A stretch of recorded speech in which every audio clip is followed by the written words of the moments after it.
The day is November 25th, 2011, Black Friday.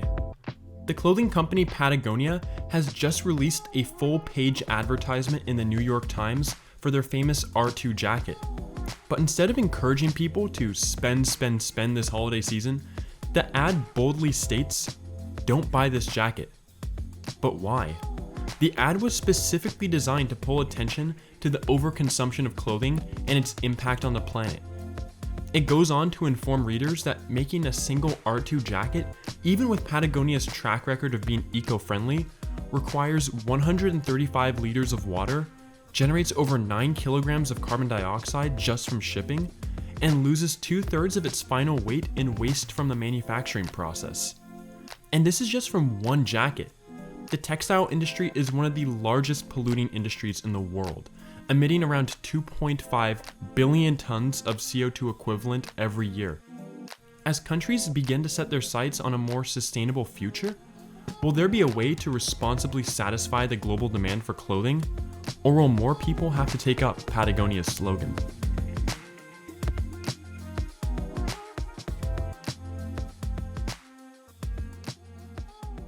Before we can bring up solutions for the fashion industry, it is important to understand the situation we are in today. The fashion industry is culpable for an array of environmental damages. The process of producing textiles is incredibly water intensive, using 93 trillion liters of water annually, enough to fill over 37 million Olympic-sized swimming pools. This water goes towards things like dyeing clothes and cotton irrigation, causing major stresses on natural freshwater sources. Areas like the Aral Sea in Central Asia have all but dried up as its rivers have been diverted to irrigate cotton fields. This has profoundly damaged the local ecosystem, as well as threatening the water supplies of the nearby communities. The fashion industry also accounts for nearly 20% of industrial water pollution as a result of improper disposal of solvents, dyes, bleaches, and other chemicals. These toxins are often dumped untreated into nearby rivers and lakes to lower the cost of production. This is the reason why the Citarum River in Indonesia is one of the most polluted rivers in the world. 440 registered textile factories line the river, many of which dump untreated waste into the main water source for roughly 15 million people. These pollutants have been linked to massive fish die-offs, decrease in crop yields, and health issues for people drinking water from the river. Additionally, the production, maintenance, and disposal of synthetic fabrics like polyester are a leading cause of microplastics in the ocean. Microplastics are defined as tiny bits of plastic that can easily get eaten by organisms such as plankton. These plastics can bioaccumulate as bigger and bigger organisms eat the plankton, eventually reaching people at the top of the food chain. Estimates hold the fashion industry responsible for 20 to 35% of all microplastics in the ocean. One of the main driving factors behind all this pollution is the fact that the lifetime of an average garment has decreased by 35% over just 15 years. A study from the Circular Fibers Initiative found that the number of times a garment is worn before being thrown out has decreased from a global average of 200 wears in 2002 to 130 in 2016. In China alone, the trend is the most dramatic, seeing garment wear dropping from over 200 to around 60 in 2016. Europe has remained relatively stable at around 100, while the United States is the most wasteful nation, averaging only 40 wears before discarding. These trends, perpetuated by fashion advertisements and addictive shopping habits, cannot continue without massive ramifications on environmental health and human rights. An infamous aspect of the biggest fashion companies is their disregard for humanitarian rights in pursuit of low costs and high efficiency. One study from the organization Fashion Checker found that 93% of brands are not paying all their workers a proper living wage. By sourcing textiles from developing nations such as Bangladesh, India, and Indonesia, large companies can exploit cheap labor in countries with little to no worker rights. One of the most infamous examples occurred in 2013 in Bangladesh's Dhaka garment factory. The top 4 stories of this building had been added on top of the original 3 without a permit, and were being used to house heavy machinery used for textile production. On April 23, 2013, cracks appeared in the lower stories, causing the building to be evacuated. The owner, Sohail Rana, publicly stated that same day that the building was safe and work should continue the next day. The next morning, the building caved in and collapsed, killing over 1,100 people and injuring thousands more. A tragedy at this magnitude had never been seen before in the fashion industry. Companies sourcing fabrics from this factory, such as Prada, Gucci, Versace, Moncler, Primark, El Corte Inglés, The Children's Place, and Walmart, largely got off the hook, with most companies paying little to no compensation to victims. Sohail Rana is still behind bars to this day, awaiting trial for murder. In the wake of this event, movements around the world began to call for transparency from fashion companies to stop the cover-up of illegal practices. The concept of transparency is not only practical in achieving higher standards of workers' rights, but also for sustainability. Without total transparency, there's no way to actually tell if a company is environmentally conscious or if it's all just an advertising scam. This was the mission statement of Fashion Revolution, founded after the Dhaka factory collapse. Every year, they publish their Fashion Transparency Index, a compilation of hundreds of clothing companies scored on a scale of 0 to 100, with 0 being the least transparent and 100 being the most. This score takes into account 5 factors and weighs them each differently to calculate one overall sustainability score. Now for the big question: which companies did the best and which did the worst? Some of the worst scoring companies with a transparency index of 0 were Billabong, Quiksilver, Fashion Nova, Tory Burch, Tom Ford, and Roxy. These companies disclosed little, if any, information about their labor or environmental policies. Some of the highest scoring companies with an index in the 60 to 80% range were OVS, H&M, The North Face, Timberland, and Vans. Keep in mind though that a higher level of transparency does not always mean a company is making the most sustainable choices. To make sustainable clothing in the first place, a company needs to source sustainable raw materials. For example, processing 1 ton of conventional cotton produces 1.8 tons of carbon dioxide. Growing cotton also requires enormous amounts of water and consumes 16% of the world's pesticides, more than any other crop. To avoid these issues, many companies have started to increase their demand for what's known as organic cotton. The difference between the two is drastic. For starters, organic cotton is grown in areas with natural rainfall and better soil, reducing the need for irrigation and using 91% less water than conventional cotton.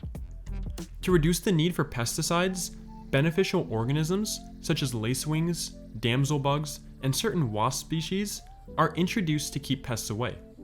To target the pests that slip through this defense, natural parasites such as Trichogrammatoidea bacteria are introduced into the fields, infecting the eggs of cotton pests like the pink bollworm. These strategies are not only more effective than pesticides, but end up reducing the carbon footprint of organic cotton by as much as 46%. Other alternative textile crops, such as hemp, soy, and bamboo, are all growing industries with a far smaller environmental impact than the aptly titled dirtiest crop on Earth. But what about polyester? Is there a way to make a petroleum-based fabric sustainable? Well, yes and no. Polyester, being made of PET, the same type of plastic as water bottles, is not biodegradable and releases microplastics into the oceans. However, just like plastic bottles, polyester can be melted down and remade into new fabric, known as recycled polyester or rPET. This produces 79% less carbon dioxide than the production of virgin polyester from newly extracted petroleum. And this recycling doesn't have to come from polyester fabric either. Plastic bottles, being made of PET as well, can be melted down and used to manufacture recycled fabric. This is how companies can advertise new shoes made out of ocean plastic. Unfortunately, This melting and remaking process can't last forever. After only a few cycles, the quality of the recycled polyester fibers degrades to the point where it cannot be used in clothing anymore. This can be solved through chemical recycling, where the polyester is chemically dissolved and restrung into new fibers, but the process is less cost-effective and needs further investment. As the demand grows for sustainable products, these recycled polyester fabrics are becoming easier and easier to find. But how many of these companies are actually making meaningful changes, and which ones are just greenwashing? The term greenwashing has been appearing more frequently as companies tailor their products to attract customers concerned about sustainability and climate change. It refers to an advertising tactic where companies make their products seem eco-friendly, despite the fact that they use unsustainable materials, are impossible to recycle, or just sport vague labels to make them appear better than they really are. It's very easy for companies to mislead consumers on environmental topics, as they're often complex subjects that the average buyer does not fully understand. Knowing this, how does one pick out the greenwashing campaigns from legitimately sustainable fashion? Let's take a look at some examples. One company that has been under fire for greenwashing is H&M. Taking a look at their sustainable collection, the Conscious collection, it may seem like they're taking steps in the right direction. Look at this overshirt. It's made with recycled PET plastic and 20% recycled cotton. Wait, that also means that 80% of it is made with normal, conventional, non-organic cotton? Also, who owns this thermolite technology? Oh, Koch Industries, a bigger fossil fuel lobbyist than Shell, Chevron, or ExxonMobil. Maybe not as conscious as the name would suggest. The same can be said about ASOS and their responsible edit. Here they showcase their environmentally friendly options, which use recycled materials and sustainable fabrics, such as this bomber jacket. It uses cotton from the Better Cotton Initiative, an organization dedicated to minimizing the impact of cotton on the environment. However, the lining is 100% polyester, none of which is stated to be recycled. But maybe this is only the case with less expensive companies. Surely paying more means getting what you paid for, right? Well, let's take a look at Gucci's Off the Grid collection, designed for those mindful of their environmental impact. Their Off the Grid baseball hat uses Econo nylon, a recycled material, along with more sustainably tanned leather, free of heavy metals. Wait, how many materials go into this hat? Nylon, leather, brass, polyester, cellulose, polyamide, cotton, viscose calf skin. All these materials being mixed together into one product makes it virtually impossible to recycle at the end of its use. This means all these recycled nylons and polyesters are never getting recycled again. So if these companies aren't doing all that they have stated to make their products more sustainable, which ones are? A great resource to find the most environmentally or socially responsible brands is the Australian company Good On You. Here they have brands listed on a scale from 1 to 5 and rated by how well they treat the planet, people, and animals. Some well-known companies that are making more responsible decisions are Adidas, Cotopaxi, Levi's, although mud jeans are way better environmentally, and of course Patagonia. These brands are all taking steps to reduce their impact on the planet, treat their workers with basic rights, and support humane animal treatment.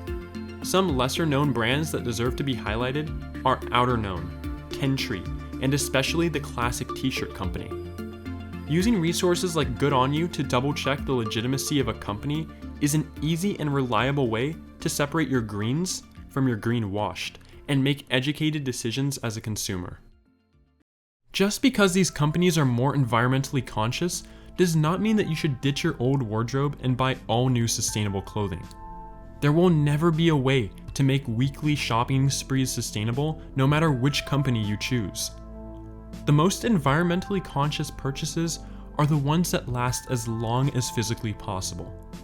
Taking care of your clothes, buying only what you need, and donating old clothes instead of trashing them is far more impactful than choosing Adidas over Fashion Nova. Over 10 years later, the message Patagonia published is more relevant today than ever before. Amidst a sea of social media advertisements encouraging consumers to spend recklessly, it is worth taking a step back and maybe telling ourselves, don't buy this jacket. Thanks so much for sticking around to the end. This video took a huge amount of effort to research, as fast fashion statistics are often posted with no primary source to back them up. A lot of extra time and energy went into making sure the information presented in this video is as close to the reality of the situation as possible. As always, our sources are linked in the description for those who wish to read more and double check where this info is coming from. Subscribe, share, and leave a like if you enjoyed the video. I'll see you next time.